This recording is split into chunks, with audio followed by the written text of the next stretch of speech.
Bienvenue Flash Info sur Kivu Morning Post à la une à Uvira. Delphin Kalembedi Ngoma Nzito appelle les combattants wazalendo à quitter la ville pour rejoindre le front.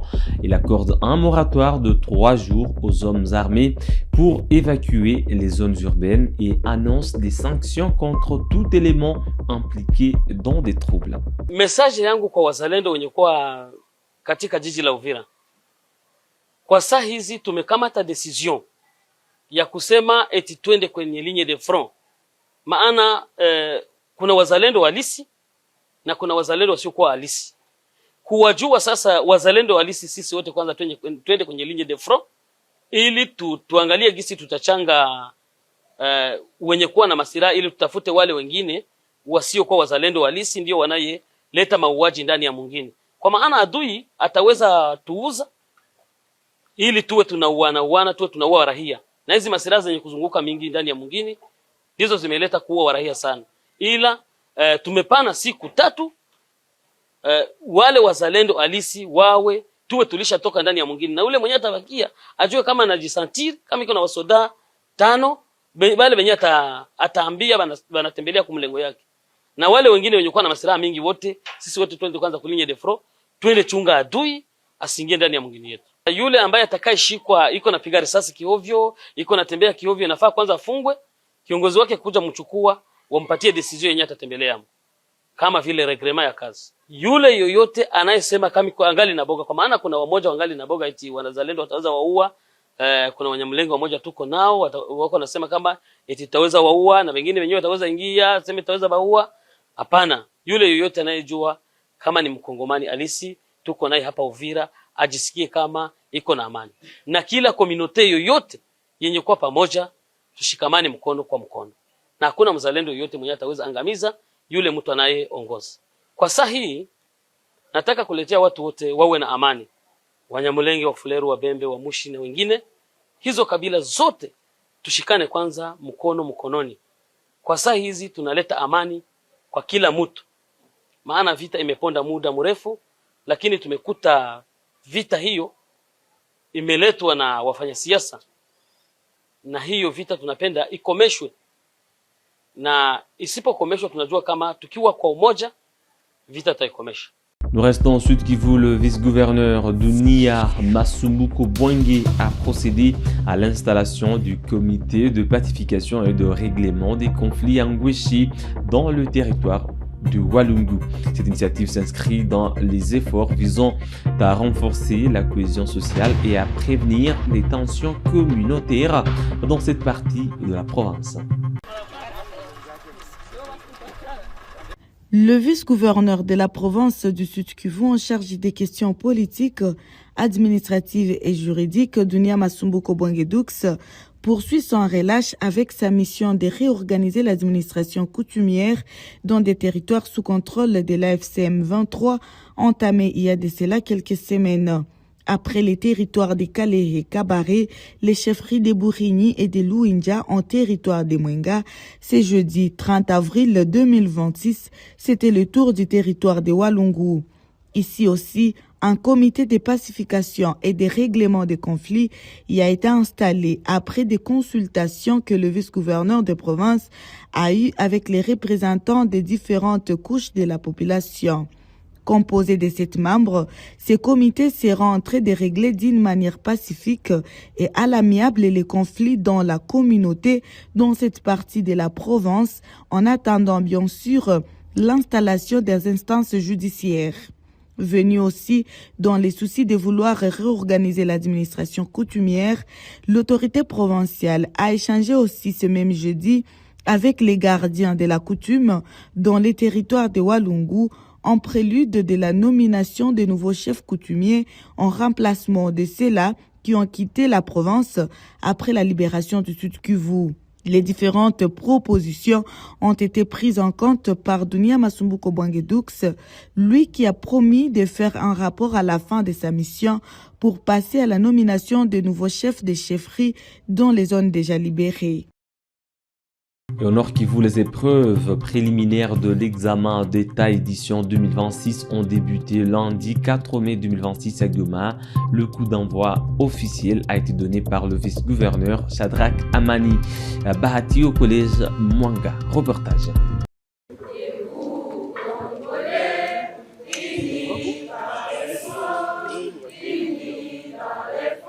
Les épreuves préliminaires de l'examen d'État édition 2026 ont été officiellement lancées sur tout l'étendue de la République démocratique du Congo.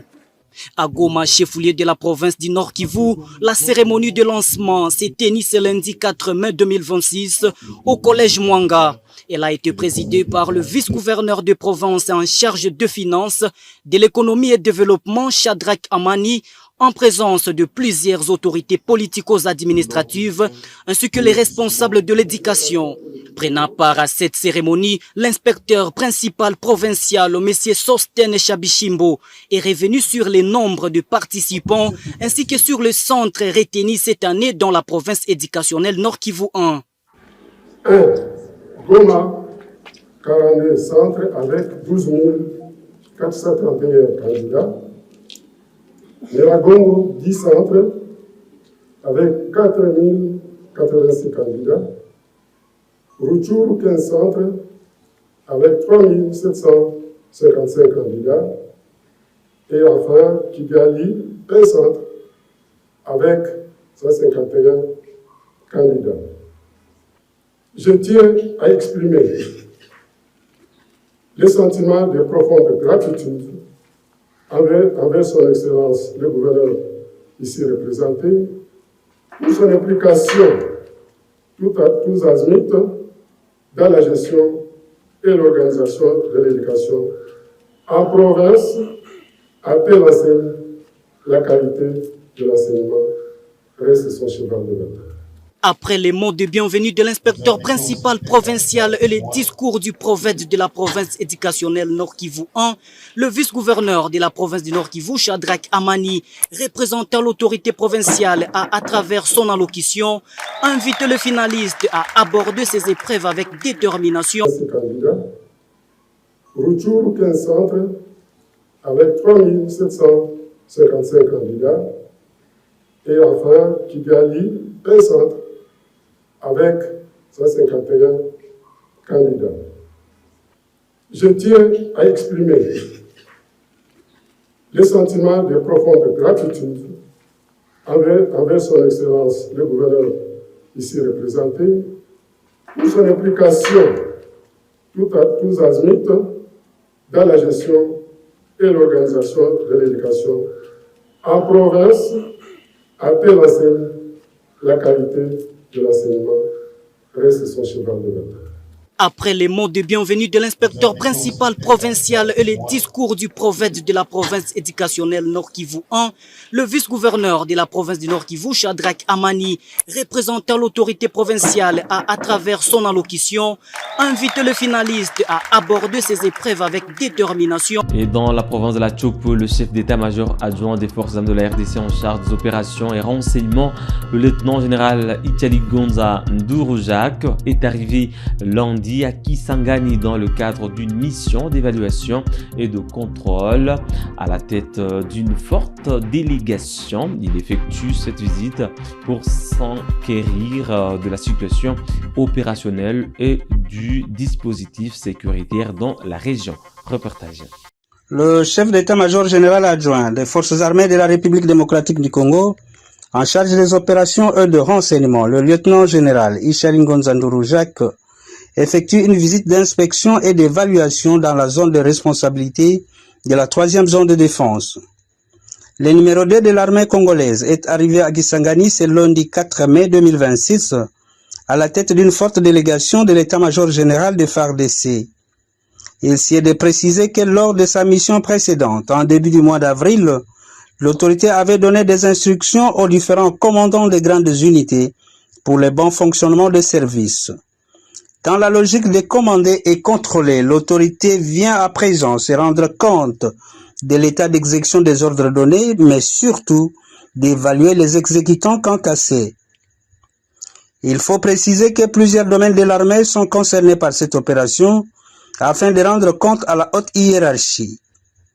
À sa descente d'avion à l'aéroport international de Bangoka, le chef d'état-major général adjoint était reçu par les commandants adjoints de la 3e zone de défense en charge de l'administration et de la logistique, le général de brigade Modeste Mpunga Mwamba, qui s'est fait entourer de tous les officiers généraux de la garnison de Kisangani. Madame, Monsieur, voilà qui met un terme à ce flash info du mardi 5 mai 2026 sur Kivu Morning Post. Merci à vous d'avoir suivi à la fin. On se fixe un nouveau rendez-vous d'actualité. À très bientôt.